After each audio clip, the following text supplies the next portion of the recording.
I had got a notification from Kimberly Frazier, and shout out to her because that's one of the people I'm subscribed to.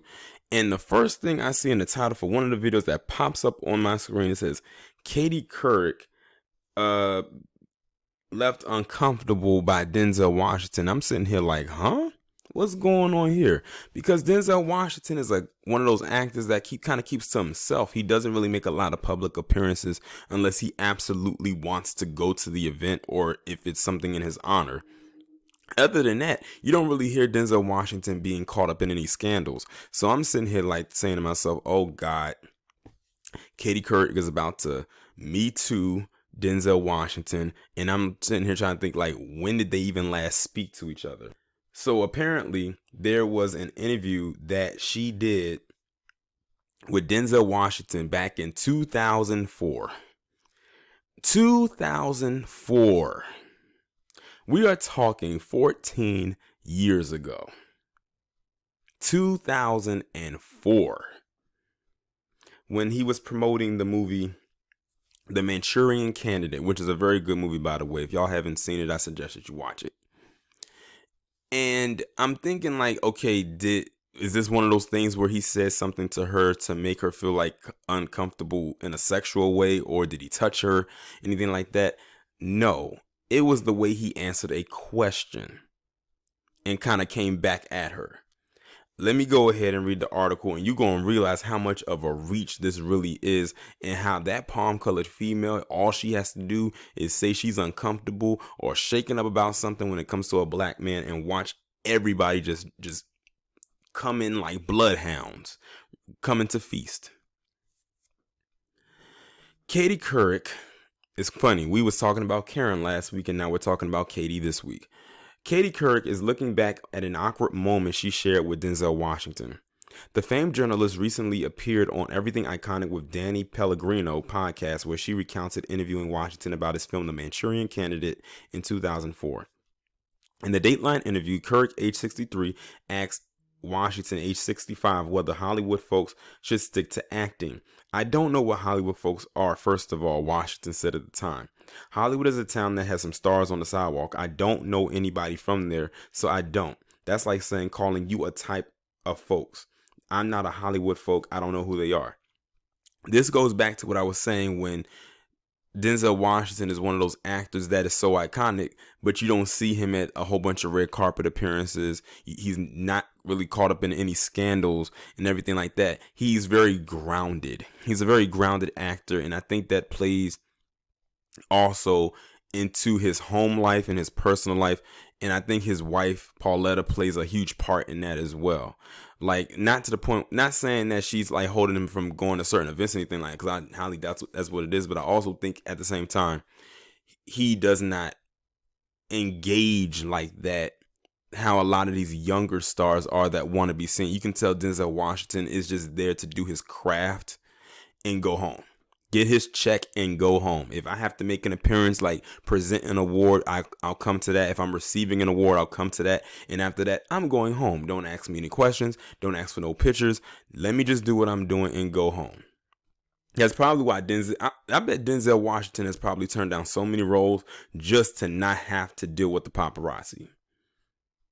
And we all know Denzel Washington is probably one of the best actors of all time. That's a given. As a matter of fact, I actually heard somewhere where he actually preferred to do theater more so than anything on screen. He said that in theater he really feels at home, and I think he has a theater background. That's probably why he said that. He says, I don't. Oh, I'm sorry. I almost read the next part again. Couric attempted to rephrase the question, beginning to ask, "Are you one of those people that?" Washington interjected, said, there you go. Am I one of those people?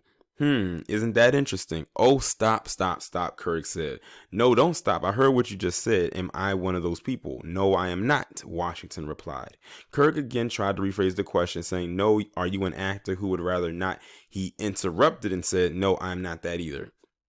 I'm a human being. My job is acting. During the podcast interview, Couric referred to the interview as uncomfortable. See what I mean? You have Katie Couric, a Caucasian female who has been doing interviews with so many actors over the years, but she gets to Denzel, who she may have interviewed other times before in his career. But when he actually tells her about, like, not so much about herself, but he's not allowing her to try to describe him acting wise, Hollywood wise. It's like he already told her before she started to try to interject other questions, referring back to that to try to, I guess, force something out of him. He already told her, look, I'm not one of those Hollywood type of people. I am who I am. I do what I do. I do the work. I collect my check and I go home. That's pretty much what I do. He said, I'm not those Hollywood type of people. And she kept trying to push it out, like pull it out of him as something else. Remember that recent video I just did about Okra when she was interviewing Dennis Rodman, how she was trying to insinuate that about his sexuality, and he kept telling her, no, that's not how he swings, and she kept going and going. Katie Couric was doing the same thing here. It wasn't about his sexuality, but you get the point. And he had to stop her. He wasn't going to allow her to get that question out because he knew where she was going, and he didn't feel like repeating himself. So he's like, let me stop her let me curve her right quick before she tries to come at me. She says, I think he totally misconstrued a question I asked and kind of jumped all over me. Here it is. Here's the victimization. She recalled to host Danny Pellegrino. It was so uncomfortable because he was doing it with Meryl Streep. Couric says she remembers leaving the interview thinking, I don't think I said anything wrong. I don't know what happened. And there goes I don't know what I did. I mean, I know I was wrong, but I'm going to act like I didn't know what I was saying was wrong. I think he must have been having a really bad day because he later wrote a really big check to my colon cancer organization, which I thought was super sweet, the journalist said.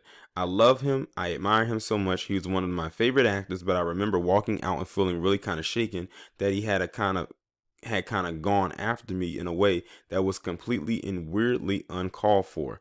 See, this is the thing. Katie Couric, like most Caucasian women in her field or just in general, they think that they can talk or come at black men, especially alpha black men such as Denzel Washington, any kind of way, and don't think that they're not going to say anything back. See, Katie Couric was probably used to interviewing certain people and able to come at them in a certain way that kind of cuts them off or kind of goes back to a point that they've already made and ended in trying to go on to the next part. And she met her match that day with Denzel Washington. And see, the thing is that you were supposed to be there talking to him about his movie, not what type of Hollywood personality he is. He knows he's an actor. He's been doing the acting thing at that point just as long as she's been in her career field. Denzel's been acting since the early 80s. I don't know how long Katie Couric has been a journalist, but I really don't care, to be quite honest. He said what he said. Leave it at that. That's basically what it is. And I'm just glad that finally black men in particular, especially for those in that industry, are putting their foot down when it comes to these type of situations. You see what I talked about with the Boosie situation and how he put his foot down with the Wade family. And they keep trying to say, that's the thing. They're not used to black men putting their foot down and standing firmly on their square. They're not used to that. They're used to them just kind of cowering and just going with the flow. Those days, for the most part, are over. I can't say that they're completely over because I don't think every black man is going to do that. That's what they call bucking the system. And they don't like that. So Katie Couric had to go into her typical palm-colored female little persona and say, I felt attacked. I felt he kind of came at me aggressively. I felt shaken and uncomfortable. Just listening to that, if you didn't hear anything else that I read in that article, you would swear up and down that Denzel Washington sexually harassed her. That's what would trigger me in my mind if I did not read that article. If I knew nothing of this, I would have assumed that Denzel Washington tried to sexually harass Katie Couric, allegedly, and that she was trying to Me Too him. And again, this was from 2004. All the interviews that she has done over the years since then, and that's the one she decides to dig up the bones for. Okay, Katie, we see you. We see you, Katie. We see you. Y'all let me know what y'all think about this down in the comments. Like, share, subscribe. Make sure you follow me on Twitter if you haven't done so already. Have your notifications turned on. I'll talk to you in the next one.